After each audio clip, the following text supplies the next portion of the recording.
ये लो, अब शांत हो जाओ बेटा। देखो पाइथागोरस थ्योरम क्या होता है, सबसे पहले याद रखना पाइथागोरस थ्योरम ट्राइंगल में यूज होता है और सिर्फ एक ही टाइप के ट्राइंगल में यूज होता है। वो कौन सा ट्राइंगल है?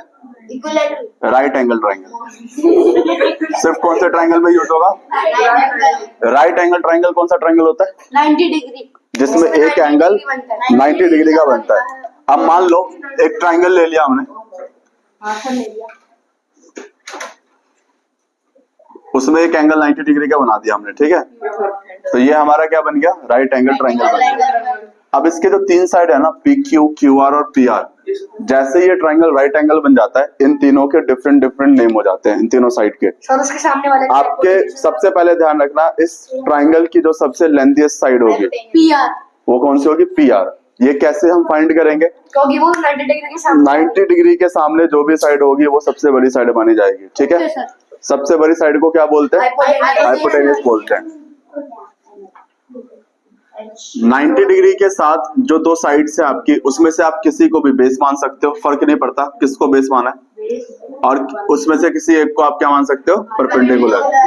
हाइट नहीं, परपेंडिकुलर, ठीक है? अब देखो पाइथागोरस थ्योरम क्या कहता है। पाइथागोरस थ्योरम कहता है कि अगर मैं हाइपोटेनियस का स्क्वायर करूं, हाइपोटेनियस का अगर मैं स्क्वायर करूं तो वो हमेशा किसके इक्वल होगा? परपेंडिकुलर का स्क्वायर प्लस बेस का स्क्वायर। आप कोई भी नंबर ले लो, ये हर जगह ट्रू रहेगा, ठीक है? सर नंबर लेके बता देना। जैसे मान लो क्वेश्चंस कैसे आएंगे ये मैं आपको बता देता हूं।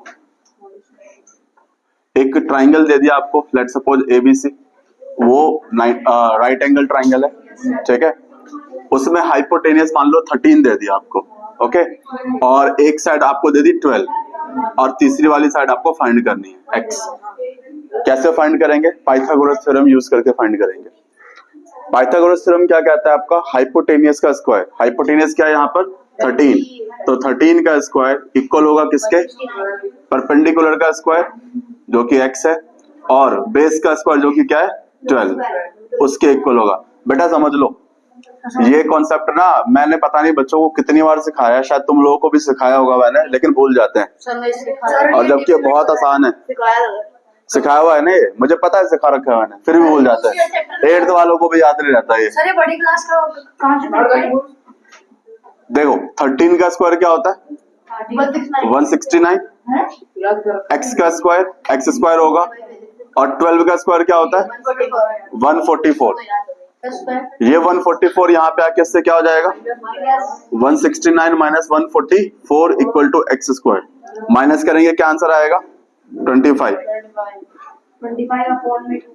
अब देखो ये जो 25 वैल्यू आई है वो किसकी आई है? एक्स स्क्वायर की वैल्यू आई है। तुम कह रहे हो ना 25 अपॉन में 2, वो अपॉन में 2 कब करेंगे? जब 2 यहाँ पे मल्टीप्लाई हो रहा होगा इसके साथ।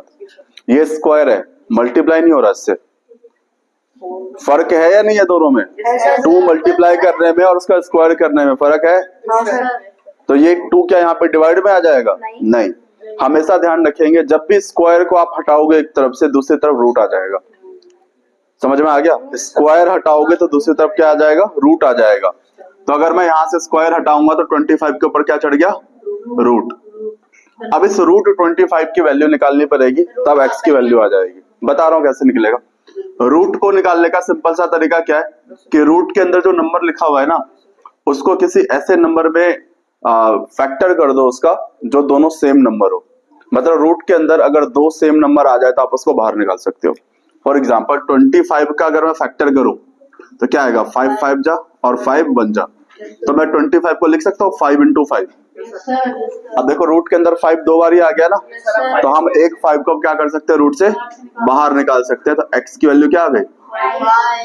5 आ गई, ठीक है? तो पाइथागोरस थ्योरम में आपको हमेशा जो भी क्वेश्चन फ्रेम होगा वो इसी टाइप का होगा कि आपको 2 साइड गिवन होगी और तीसरी साइड निकालनी पड़ेगी। वहां पर कोई भी 2 साइड तुमको दे सकता है। हो सकता है कि ये दोनों साइड दे दे, ये निकालना पड़े, ये दोनों दे दे, ये निकालना पड़े, कुछ भी हो सकता है। सर रूट निकालना सिखा दो। बेटा फॉर्मूला एक ही है, इसी फॉर्मूले से सारा से सॉल्व करना है। अगर तुमको यहाँ से 3 अलग फॉर्मूले बनाने हैं तो वो भी बन जाएगा। जैसे कि अगर मान लो तुम्हें परपेंडिकुलर निकालना है, तो परपेंडिकुलर का स्क्वायर क्या होगा? हाइपोटेनियस का स्क्वायर माइनस बेस का स्क्वायर। अगर तुमको बेस का स्क्वायर निकालना है तो हो जाएगा हाइपोटेनस का स्क्वायर माइनस परपेंडिकुलर का स्क्वायर। ये कोई फॉर्मूला नहीं है, मैंने सिर्फ क्या किया, मुझे परपेंडिकुलर निकालना था तो बेस को मैं इधर ला करके माइनस कर दिया मैंने। मुझे बेस निकालना है तो परपेंडिकुलर को इधर लाके माइनस कर दिया। तो 3 फॉर्मूले लर्न करने से बेटर है एक ही फॉर्मूला लर्न करो और उसको सॉल्व करना सीख लो। ठीक है, मिटा दो उसको। सर अभी नोट डाउन नहीं किया, क्या जरूरत है? नहीं जरूरत है बेटा, ये इतना तो कर ही लो क्योंकि ये माइंड से स्लिप हो जाएगा कॉन्सेप्ट। इतना नोट कर लो, ये जरूरी है।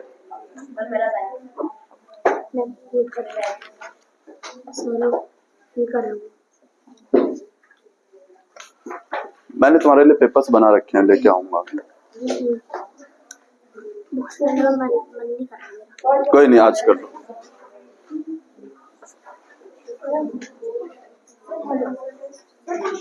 साइंस का लर्न करने पहले फिर लिखना। सॉरी,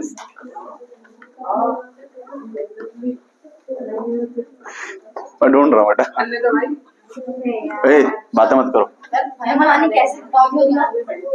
ये नहीं उतारना ना, आपको सिर्फ इतना ही उतारना है, ये आपका काम का है बस। क्या कह रहा है? क्या हुआ? भाई तुम कितने गद्दार हो भाई। अभी तुम्हारे लिए बोल खोल दूंगा मैं। बोल गद्दार हो ही गए। बोल मैंने बांधा ही नहीं था। बोल है किसको ही लेना है बोलो। एक और दे रहा हूं।